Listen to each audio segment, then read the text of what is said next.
And so we appreciate the We time that we need do that get, time.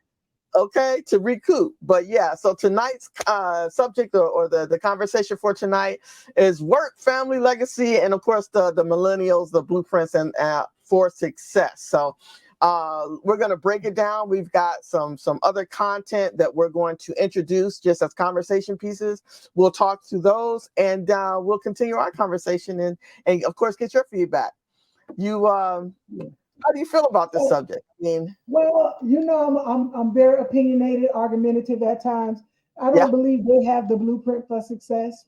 okay, I don't, I do feel that the millennials are they're that generation. They're that generation where um, their parents were typically us, and some of us got caught in the 80s yeah, and lived that wild life.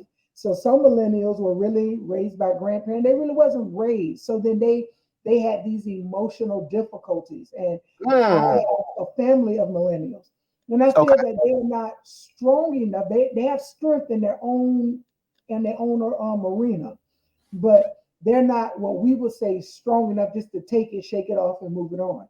They're gotcha, more emotional, and it shows up at work, shows up in how they do their children. Because I know, and I would say for about 100% of the millennials I know, they are so vested into their children. Where we're like, let them fall, bump their head, they'll be okay. for sure. No, they're not missing an appointment. They're making sure, oh my God, my child. Okay, are they meeting their mile markers? And because he coughed 3 times, and they said by the age of 6, they only coughing twice, and I'm like, and that was a real conversation, by the way. And so, they're more in tune to family than the way we were.